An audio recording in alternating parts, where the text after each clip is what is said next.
শুনেছি বিআইডব্লিউটিএ এবং সবকে মিলে একটা ইনকোয়ারি করছে। এই আপনার কথাবার্তার উত্তরটা আমি ইনকোয়ারির আগে বলতে পারবো না। স্পেকুলেটিভ কিছুই বলা যায় না। কি হয়েছে, ডাকাতি হয়েছে না কেউ মার্ডার করেছে, কি হয়েছে, তো এটা ইনভেস্টিগেশন হোক, আপনারা জানতে পারবেন। আমাদের ফোকাসের জায়গা হচ্ছে আমাদের পোর্টের অ্যাক্টিভিটি অনেক বেড়েছে। গত কয়েক মাসে আরও বেড়েছে, আপনারা ভালো করে দেখেছেন। এখন আমরা যত চাচ্ছি তত তার দ্রুত এফিসিয়েন্ট পোর্টটাকে এফিসিয়েন্ট করতে। এখানে শুধু আমাদের না, ইন্টারন্যাশনাল চোখও কিন্তু চট্টগ্রাম বন্দরের উপর আছে, বিকজ কত এফিসিয়েন্ট আমরা। আমাদের একটাই তো প্রাইম বন্দর, 4টা-5টা হলে একটা কথা ছিল। এইখানে আমি প্রথম যখন আসলাম 3 মাস আগে যা দেখলাম মোটামুটি সেই অবস্থাতেই আছে। কিছু হয়তো কমেছে, কিছু অপশন করেছে, but this is not the speed. এই স্পিডে করলে আরো 3 বছর এগুলো হবে না। এখন আমি এনবিআরকে যেটা অনুরোধ করেছি যে যত তাড়াতাড়ি সম্ভব করেন। ওনারা আমাকে 28 তারিখ সময় দিয়েছে, যে 28 তারিখের মধ্যে ওই যে পুরোনো যেই অপশনগুলো এই অপশনগুলো পরিষ্কার হয়ে যাবে এবং অন্যান্যগুলো হবে। তো আমি মনে করি ঠিক আছে, আমি অতটুকু সময় দিতে রাজি আছি। যদি না হয় তাহলে চেয়ারম্যানকে বলেছি কি অ্যাকশন নেওয়া যাবে, এটা উনি বোর্ডের সাথে আলোচনা করে চিন্তা করে উইল টেক ইউনিল্যাটারাল অ্যাকশন।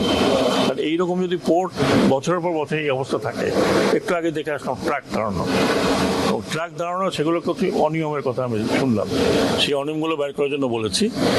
পোর্টে একটা পোর্টকে একটা দেশের কি বলবো ড্রয়িং রুমের মতো বলা যায়। পোর্ট দেখে লোকে মনে করে যে দেশ কত এফিসিয়েন্টলি চলতেছে।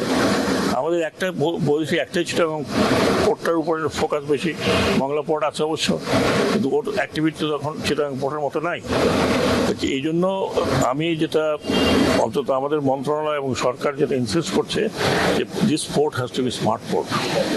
না হলে আমাদের ওয়ার্ল্ড ওয়াইড যে ইকোনমিক অ্যাক্টিভিটি আছে এটা স্লো হয়ে যাবে। যদি ইম্পোর্ট এক্সপোর্ট যদি সময় মতো না করা যায় এবং এইসব কারণে যদি পোর্টে স্পেস না থাকে, তাহলে তো it is very difficult. Sir, এখানে সাবেক এমপি মহোদয়দের বেশ কিছু গাড়ি আছে, যারা এগুলোর ব্যাপারে কোনো এগুলো এনবিআর বলছে কিছু তারা অকশন করেছে, আমি তো দেখলাম না, এখনো শেড রয়ে গেছে।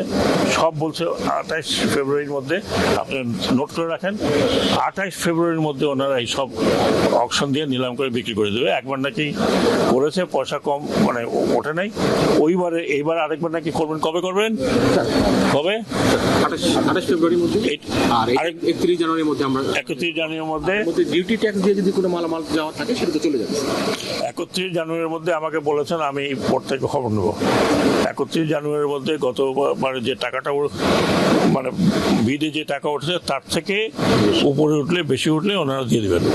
উঠে না স্যার, এটা ভাইবল হয় না। যাই হোক স্যার, এই যে XY শেডের আপনি যদি ভাইবল না হয় তাহলে আমি বলবো যা পান তাতে দিতে হবে আপনাকে। আপনার দরকার হলে আমি বলেছি দরকার হলে ওনারা আইন চেঞ্জ করে দেবে। এ তো বছর পর বছর পরে থাকলে হবে না। এখানে তো গ্যাং হয়ে আছে যে কত টাকায় তারা কিনবে, হতে পারে দেখা সেই সেম লোকে কিনতেছে আরো পয়সা কম দিয়ে।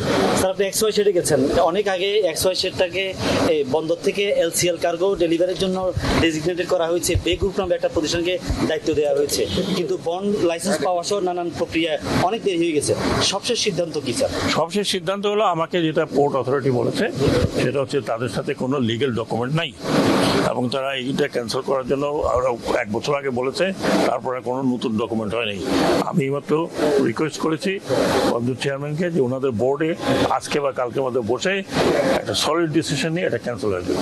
যদি কিছু ডকুমেন্ট না থাকে তাহলে ক্যান্সেল করার কিছু নেই, তাহলে টেক ওভার করবে। আর যদি কোনো বন্ডেজ বা কোনো কিছু থাকে তাহলে ওগুলো ক্যান্সেল করে দেবে।